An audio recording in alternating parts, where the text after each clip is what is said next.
भक्तों, हर हर महादेव। आइए रामायण के चौपाई गायन करें और उनका भावार्थ समझें। पिछले क्रम में हमने देखा था कि भगवान शिव ने माता पार्वती को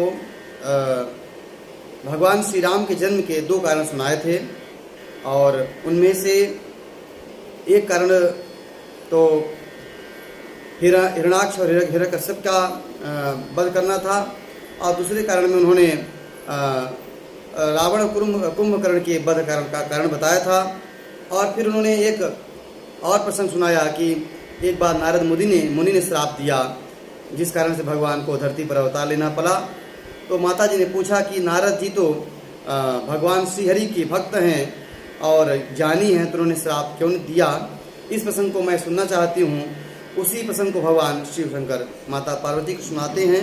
तो आइए उन चौपाइयों का हम गायन करेंगे और भावार्थ सुनेंगे कि नारद जी को किस लिए मोह हुआ।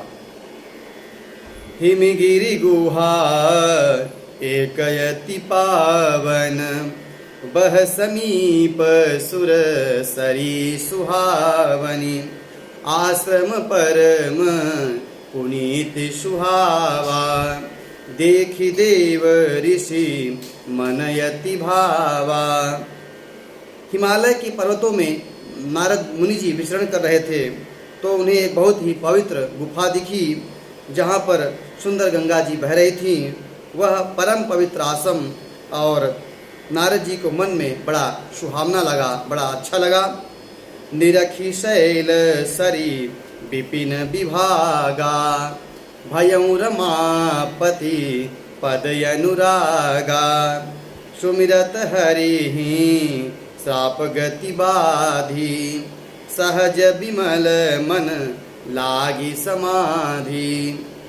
वहाँ पर पर्वत, नदी और वन के सुंदर विभागों को देखकर नारद जी का मन जो भगवान लक्ष्मीकांत के चरणों में प्रेम हो गया, और भगवान का स्मरण करते हुए जो नारद जी को दक्ष प्रजापति जी ने श्राप दिया था कि आप 2 घड़ी से ऊपर कहीं रुक नहीं सकते हैं, वह सांप की जो गति थी वह रुक गई भगवान के स्मरण के कारण, और नारद जी की जो स्थिति थी वह समाधि में बदल गई और उनको वहाँ पे समाधि लग गई। भगवान के भाव में, प्रेम में वो लीन हो गए। मुनि गति देखी सुरेश डराना, काम ही बोली किन सनमाना। सहित सहाय जाहु मम हेतु, चले हरसिय जलचर केतु। नारद जी की इस तरह से तपस्या को देखकर देवराज इंद्र डर गए।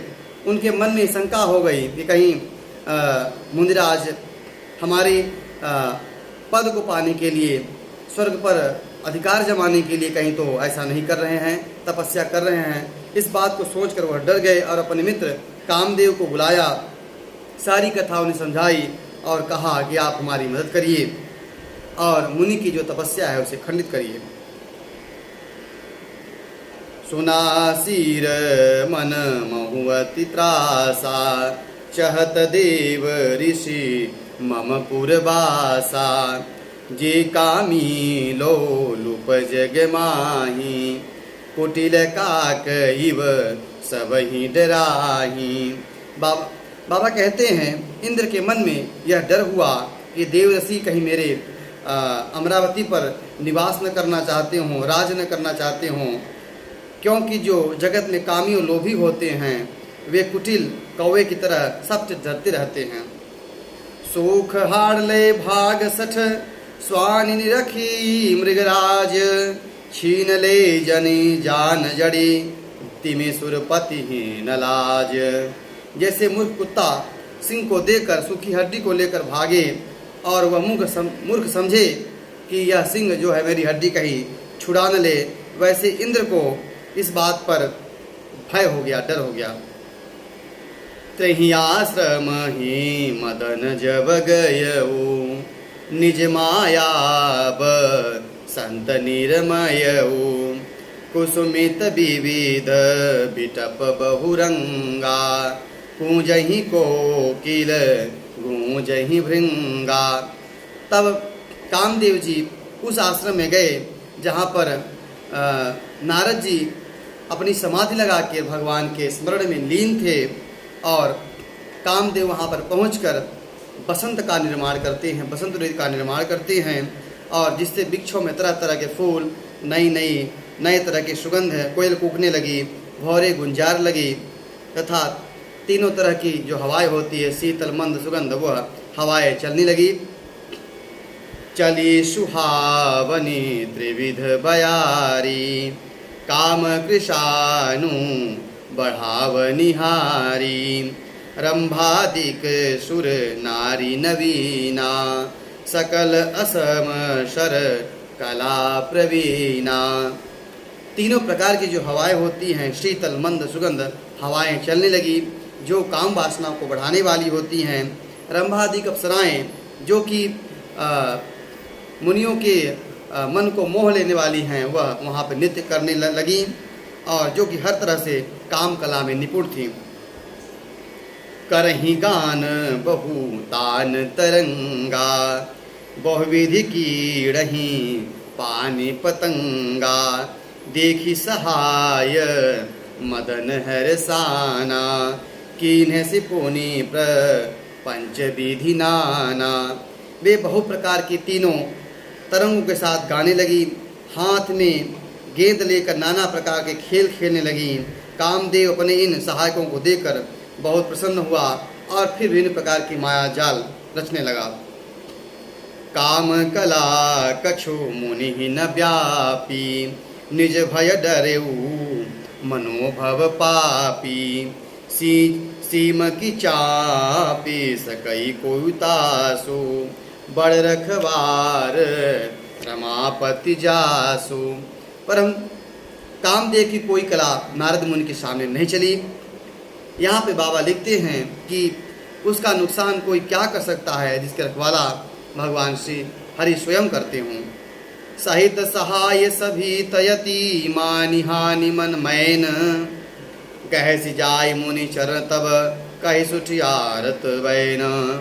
तब अपने सहायकों के समेत कामदेव डर कर, हार मानकर बहुत ही आर्त के भाव के साथ मुनि जी के चरणों में गया। भयउन नारद मन कछुरोसा, कह प्रिय बचन काम परितोषा, नाय चरण शिरु आय सुपाई, गयौ मदन तब सहित सहाय। नारद मुनि जी को इस बात का कोई भी क्रोध नहीं आया और प्रिय वचन कहकर उन्होंने कामदेव जी को वहाँ से विदा किया, और तब मुनि के चरणों में सिर नवाकर और आज्ञा पाकर कामदेव जी अपने सहायकों के साथ वहाँ से लौट गए।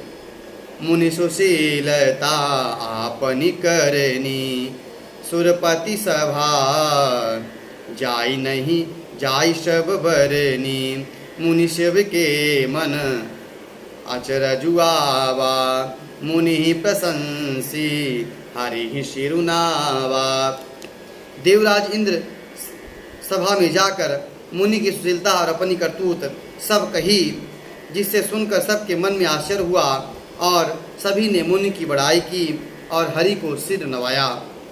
तब नारद गवने शिव पाही, जिता काम अह मिति मन माही, मार चरित संग करहि सुनाए, अति प्रिय जानी महेश सिखाए।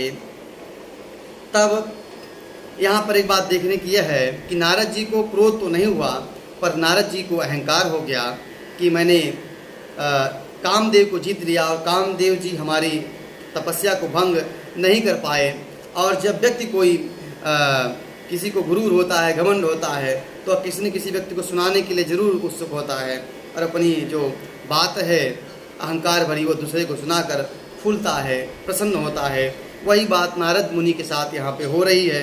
जब कामदेव जी उनके समाधि को नहीं तोड़ पाए, तो बाद में जब उनके चरणों में विनती करके उन्हें जगाया, तो नारद जी को इस बात का अहंकार हो गया कि मैं इनकी जो कामदेव जी की जो कला है उससे हमारी समाधि भंग नहीं हुई। यही बात सुनाने के लिए भगवान शिव के पास पहुंच गए और भगवान शिव को उन्होंने ये सब सारा वृत्तांत सुनाया। भगवान शिव ने कहा कि आप तो राम कथा कहने वाले हैं, राम कथा सुनाने वाले हैं, और आज आप कामचरित सुना रहे हैं, जो कि अच्छा नहीं लग रहा है। भगवान शिव ने उन्हें विनय किया, बार बार विनती की कि आपने मुझे यह कथा सुनाई, लेकिन आगे जाकर कहीं यह कथा किसी को मत सुनाइएगा, खासकर भगवान श्री हरि से यह कथा तो आप बिल्कुल मत सुनाइएगा। बार बार बिन बहु मुनि तो ही जिम यह कथा सुनायऊ मोही, तिम जन हरि ही सुनावहु कबहू, चले प्रसंग दुरायऊ तब हूँ। बार बार भगवान शिव ने नारद मुनि से विनती की कि आपने जो प्रसंग मुझे सुनाया है वह जाकर आप हरि को कदापि मत सुनाइएगा। लेकिन नारद जी को यह बात पसंद नहीं आई। शंभुदीन उपदेश सहित नहीं नारद ही सुहान, भरद्वाज कौतुक सुनहूँ हरिक्षा बलवान। तुलसीदास जी बाबा लिखते हैं कि शिव जी ने भगवान नारद जी के बड़े हित की बात कही, लेकिन नारद जी को यह बात अच्छी नहीं लगी। तब कहते हैं कि जो हरि चाहते हैं, हरि की इच्छा बलवान होती है, हरि जो चाहते हैं वही होता है। आगे नारद जी कैसे भगवान हरि के पास जाते हैं, आगे कथा हम आगे भाग में वर्णन करेंगे। आज की कथा यहीं तक। हर हर